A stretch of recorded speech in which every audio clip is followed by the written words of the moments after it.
Hello ladies and gentlemen, welcome to episode 13 of the Crowdsourced Challenge. It's time for the wheel of oh god, not again. By the way, for all of you that have been suggesting speeding fines, there is one in the wheel right here in this blue section of €250. Let's give the wheel a spin and see if it ruins my plan of doing some grass work today and some hay. Should probably will. Tractors can't be sold. Oh, that's one of the more interesting rules. Okay, that's actually a cool one. This rule, I can't sell tractors until they've been fully worn or heavily worn and repaired. At least, I'm going to change it from once. Twice. So the John Deere is now sellable, if memory serves. And this is something you guys are going to have to keep track of as well as me. The John Deere is now sellable, the Fast Track is not. We've only got a heavily worn once. So this is going to make for some interesting kind of memory tricks going on. In any case, let's get into the game and get going on the grass. Mowers are picked up. We are using the butterflies today because we're going to fill 15, our big old grass field. And I should mention, this is being recorded directly after yesterday's video, so if you made any rule suggestions in yesterday's video, they're, they weren't in the wheel today. Because I want to just kind of make a bit of time for me to chill. Plus the wheel's still quite good and active with being full, so I'm not too... I don't feel too bad about recording an episode a bit ahead of time. Oh, this will deal with the weed problem in this field as well. This is actually quite convenient. So the plan for today is grass work. We are going to try and get some hay made on this field. Don't think we're going to quite get to having it baled today. Don't think we're going to get that far, but we're going to see how far we can get. Hopefully we'll get onto at least some tedding work. Ideally, we'll actually get the mowing and tedding done and get on to the actual windrowing as well.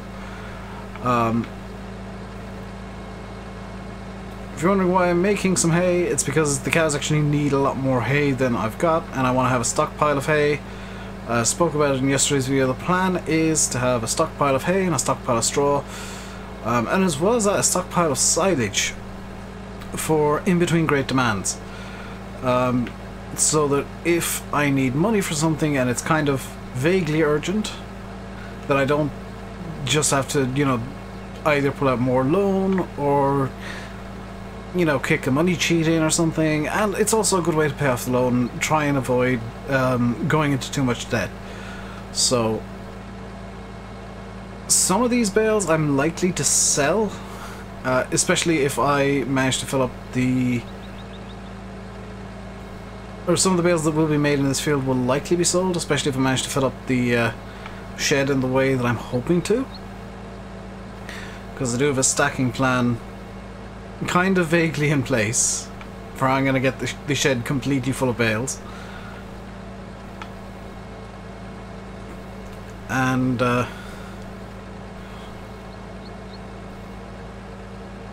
yeah, if I get that far, then that's actually going to be great, because any excess bales can then be just sold for pure profit. And pure, well, I say profit, pure getting out of debtness.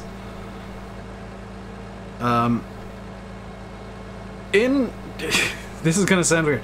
I'm also kind of tempted to swap the bales into the much bigger shed, or to find a place potentially down by field 19. There is a little placeable area that I can put down a reasonably sized pair of sheds and have one for each kind of bale. Problem with the third idea, the last idea, is those sheds don't exist. The sheds that I'd like to put in don't actually exist, because I'd kind of like whatever sheds that I use to fit in with the sheds that are on the map, and as far as I'm aware, they don't exist just yet. So I'm hoping that as time goes on, there'll be some British style sheds put up on the mod hub or on FSUK that are placeable, and that I can use them to deal with the Bale conundrum that I currently find myself in. Right now, there's nothing really that appeals to me. I could use the... oh, this is an idea. I could use this shed, the Easy Shed 1 or 2, I guess. They would both be options. They wouldn't really fit all that well with the map, but they could definitely work. Because I happen to know that Easy Sheds... I happen to think... well, no, sheds similar to those do exist in the UK and Ireland. So, you know, they wouldn't fit with the rest of the yard, but, you know, they would fit as kind of a new shed that has been bought recently in an older yard. Which is kind of what it seems like is happening at the yards on this map. Is like there's a much older area in the core yard and then the newer area with the two big sheds. So getting one, maybe two easy sheds might be an option to deal with straw and hay a bit more long term. It's a bit of a shame that the Easy Shed 3, this one here, doesn't have any wall. Otherwise I'd probably use that, but I think if I can fit an Easy Shed 2 into the area by field 19, I probably will. I don't want to like flatten a huge swathe of the map just to fit a shed in though. So if it don't fit, it ain't going in.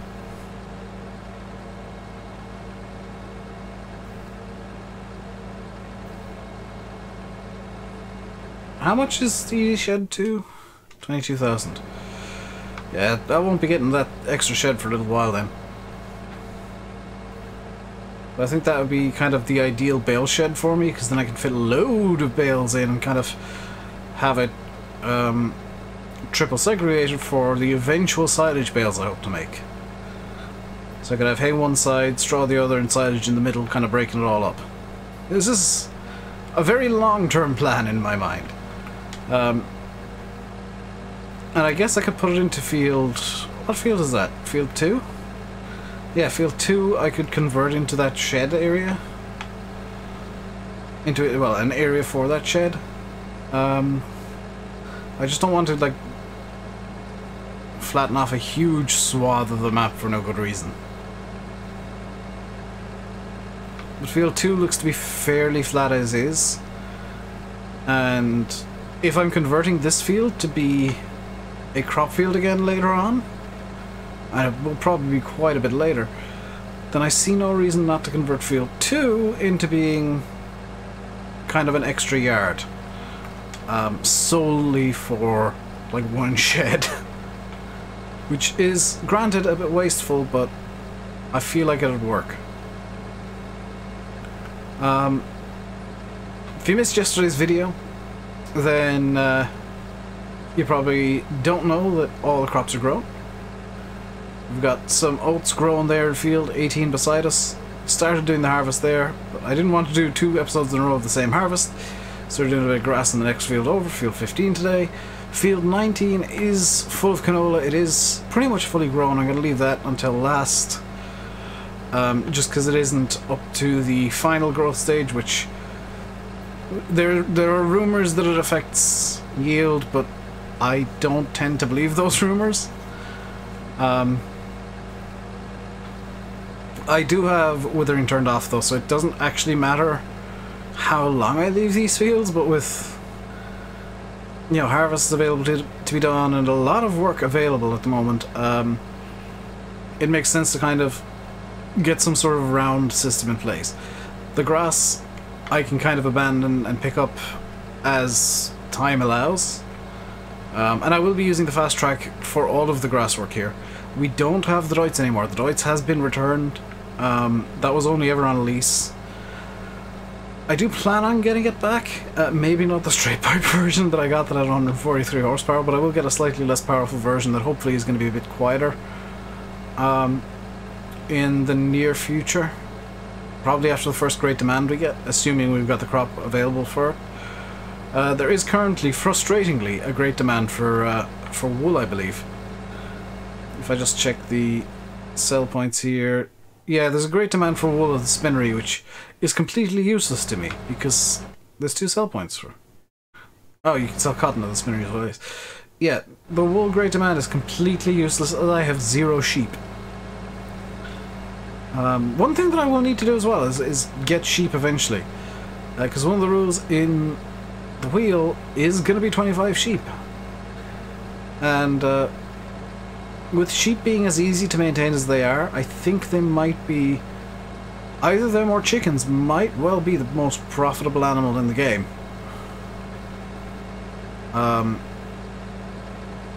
To my eyes, it's probably going to be sheep because grass is free and crops can give you money directly, which you will need to use with the chickens.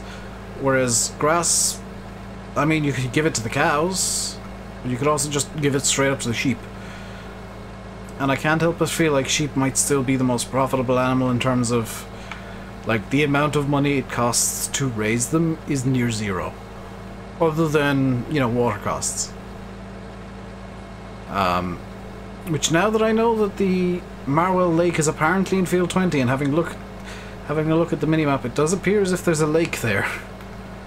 I'm hoping you can pull water out of that for free, and I can cut, when I do get sheep, I can cut the actual cost of raising them down to how much does a sheep cost. This is the plan. It probably won't work, but it's the plan. Out of curiosity, how long before I start getting extra animals? Next animal in 15 minutes. So we're going to get 4 new sheep in 15 minutes.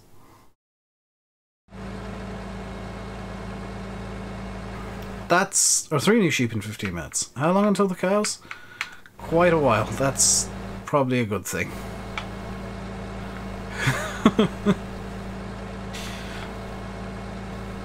Yeah, the breeding mechanic that was brought in FS17 is going to kind of throw a big spanner into the works for me, because, especially because it's a bit more difficult to count the cows. Like, I've got 3, 10, I've still got 25 cows, but it adds a spanner into the work with the, like, animals being split by color or type now, because it means I've got to actually do maths on the fly, and that's not fun, to keep the minimum of 25. It also means that I'm gonna have to, as time goes on, spend just a tiny bit more time gradually feeding them and keeping them up to snuff with food. Which, by the way, I just don't have enough food to give the sheep, the pigs at the moment. Hang on, they take canola. Do I have any canola in storage? No. Good.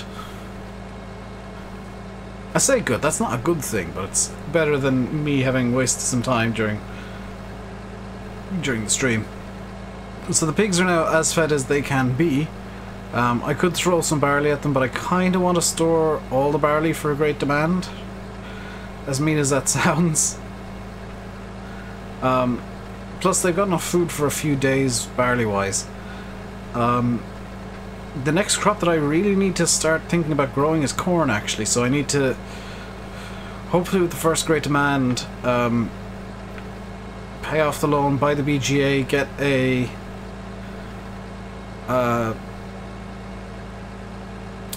silage silo for the BGA. If I can't get one for the BGA, I'll just use the one with the pigs and carry it over. And deal with it that way, and just kind of get silage made in the BGA to, number one, stay in the black in terms of money, but number two, maybe make a small bit of money, just to kind of tide things over in between great demands and ensure that I can, well, get silos for the BGA and, you know, small things that I will need to get. I don't plan on using the BGA to get, like, huge new swaths of land. If I need to get a new machine, I'll probably use the BGA a bit. We'll say for corn header, corn planters, you know, stuff that's going to help with just having a wider range, so that when a great demand comes, the likelihood of me having the crop ready for it is much higher. And I hope the great demands aren't too mean to me on this map, because they are completely at random. I am 100% reliant on RNG to make money at the moment, which is why I'm not banning myself from selling bales, and I plan on using the BGA just to kind of keep things in the black and keep the money somewhat sane. Because there was a rule suggested that I don't use the BGA to make profit, and that's not the plan. The plan is to just kind of keep the BGA as something that I can do, just to keep money looking good and kind of get bits of equipment that I need. I'm not going to use it to such an extent that I end up, you know, having 50 million in the bank because I've done nothing but BGA work. You know, the BGA is going to pay for equipment, hopefully, is the plan, that can be used to facilitate great demands. Or just make life a bit easier. So something like a big M, I feel like I'd be okay using the BGA for that. I'm not going to use like BGA money or spam the BGA just to get like, I need more fields, BGA time. The plan is to get it just for equipment and paying off loans and whatnot. I don't want to put out a loan to buy, you know, more land just for the sake of it. I kind of want to keep the loans to a minimum where possible. Because I could right now put out full 300,000, buy a big M, I think. I couldn't afford a big M, but I could buy more fields and then just go ham on, you know, hay and sell off a butt ton of bales. But I don't want to just pull out all of the loan and then spam the BGA after that. I could pull out, you know, more of a loan and get the BGA and get ready, you know, get a silo there. I don't want to do that. The loans to me are kind of a last resort, because you look at what I've spent the money on. It's been pigs, pig food, and I could pull out more for pig food, granted. You know, just keeping some aside for seeds, for getting a bucket for the front loader, and just stuff that is absolutely needed on the farm. And that's going to be what the BGA is hopefully going to cover in the future, once I get it. But the big problem is, when will we get that first great demand, and will it be for a crop we even have? Because the wool great demand is completely useless to me.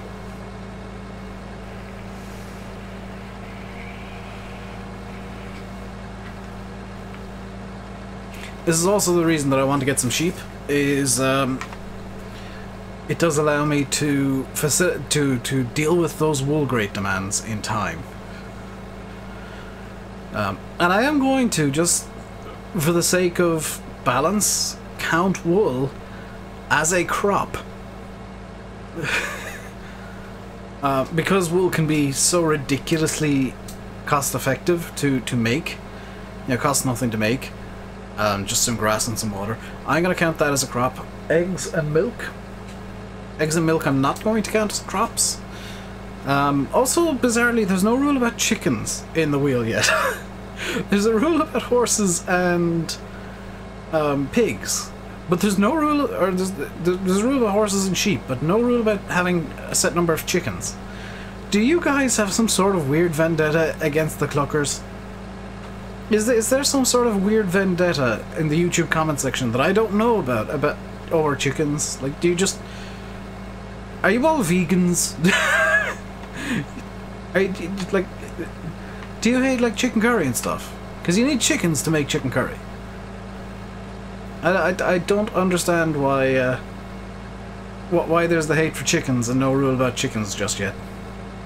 Because even the rules about animals was just all one rule originally, and I split it up just for the making things interesting and getting it kind of not having to get 77 animals at once.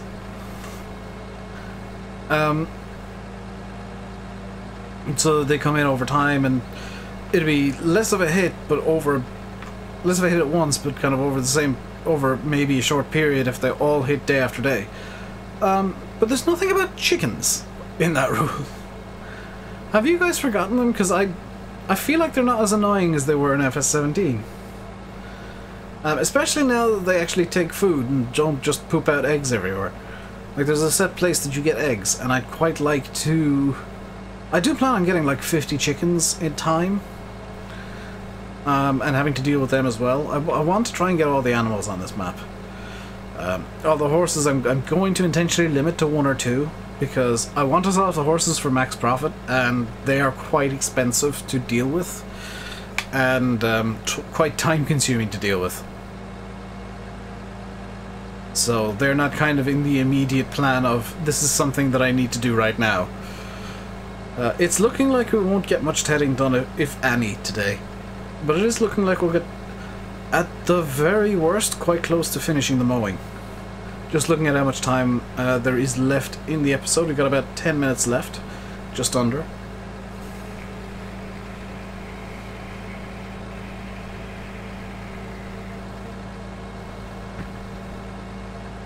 And I hope you are enjoying this series, by the way, because I'm actually really enjoying the... as much as I complain about it, I'm enjoying the spanners just getting launched at orbital velocity into the works every so often. Where, granted, some days I just haven't had a plan for video, and then a rule came out that conveniently gave me a plan. Just because I go in and I'm like, I'd like to do this some days. Today, for example, I came in saying, I want to do, because I'm recording back to back, grass and then hopefully some harvest. I've done the exact opposite way around, as it turns out. But you know, I've got the 2 plans that I had for 2 videos kind of on the go. But there could have been a rule about sheep in the middle of it all. They could have, you know, thrown everything off for me, or the rule about having 2 horses. So there is always that slim chance that the rules just completely ruin whatever I want to do. There are a couple of rule suggestions that I have seen about making only silage bales. I addressed this in the last episode. I'll address it now as well, because, you know, thematically fitting, because I'm on grass. I'm not going to implement a rule that says I can only make silage bales, for the simple reason that it is just a rule that kind of slows things down. I know that compacting silage does that as well. But for silage bales, I actually need like specialist equipment, like a silage grab, or a silage bale grab, and a baler wrapper, because I'm not making silage square bales.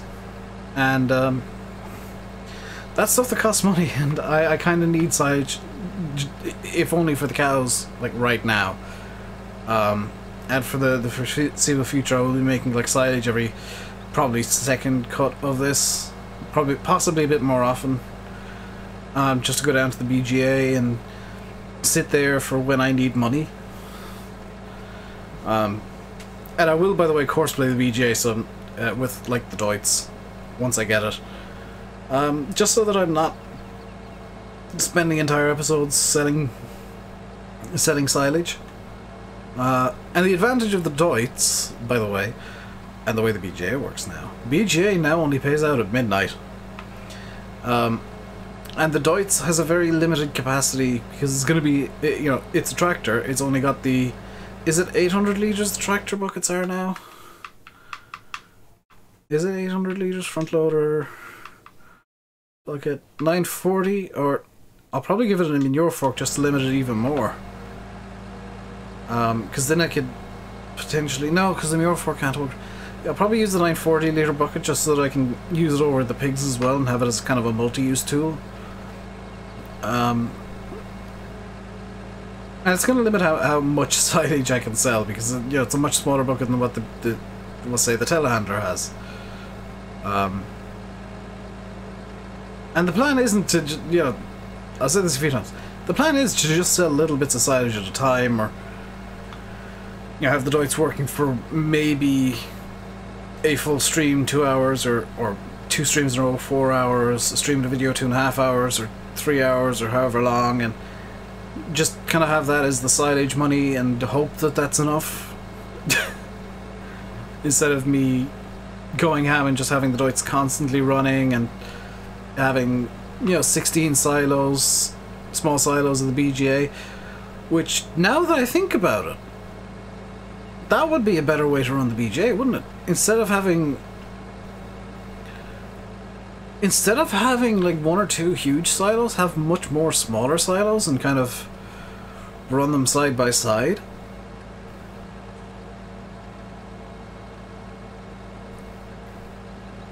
Because then you can say, oh, I'm just going to sell off the one silo, and boom, silo empty, good, done. And the small silos don't take anywhere near as much as a big silo. That's probably what I'll do with the BGA, is just run, instead of 1 to 2 huge silos, just 4, maybe 5 smaller ones, and segregate off, like, I want to sell half a silo today, or something like that. That'd be a much better way to, like, limit the amount of silage I'm selling. Or even making, for that matter, because I won't be able to make as much.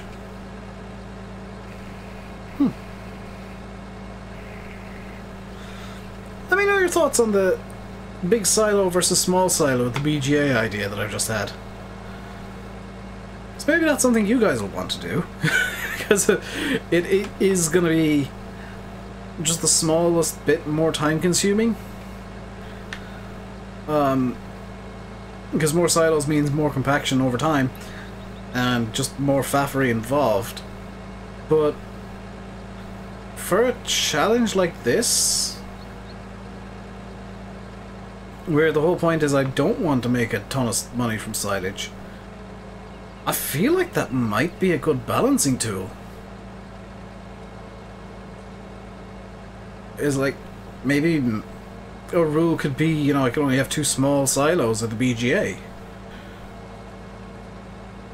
instead of 1 huge one, or two medium-sized ones, or 2 huge ones, or 4 medium-sized ones. That could be very interesting. That actually... Yeah, I'm gonna allow you guys to make interesting, weird rules on the placeables that I can use. I won't, by the way, be accepting rules saying that I'm not allowed to sell bales ever, because they're also going to fill the same kind of role as silage, in that I'm not going to spam bales, but I'm going to make bales and sell off excess, because... And, have a stockpile that if money is very tight, I can sell them, because that's what farms do in real life. But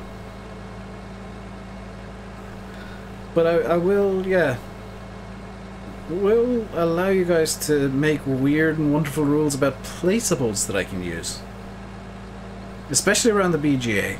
Because that can make things very... No, you're... Okay, before I do this, before you start, even though somebody's already done it, I won't be allowing any rules into the wheel that are no silage bunkers at the BGA. But you can limit the size and number of them. And they'll be installed as separate rules on the wheel. Or I could have what? I'm now coming up with ideas of things that I can do, and I'm gonna run these past you guys. So what I could do instead is make up 2 new wheels, and work out how many. And just like have one that's full of numbers, one that's full of that's just small, medium, large a few times around, and you'll say 1 to 6, and then small, medium, large, and just spin those to find out what kind of bunkers I get at the BGA. Would you guys like an interesting wheel of BGA pain when I do get the BGA? Because if I were to do that, they'd be the biggest bunkers I'm allowed and the most bunkers I'm allowed separately. They wouldn't be like, I have to have this many of this bunker. Because if I were to get like 8 large bunkers, that's not possible. But if I were to get like 2 small bunkers, or even 1 small bunker, that would be that would be painful and add to the intrigue behind the challenge. It also probably result in me cheesing and using the big silo as an extra silage bunker.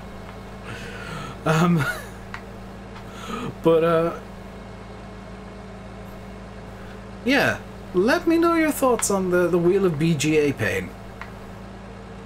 With the wheels of BGA pain. In any case, we have more or less run out of time, and we haven't got to do any tedding today, but we are now finished mowing. I'm going to finish this off camera after the episode. Hope you guys enjoyed. As always, leave comments, rule suggestions, likes, and subscribes, and a banana skin for me to fall over or something in the bits and things down below. I'll be back tomorrow with more Crowdsourced challenge. Until then, stay safe and goodbye.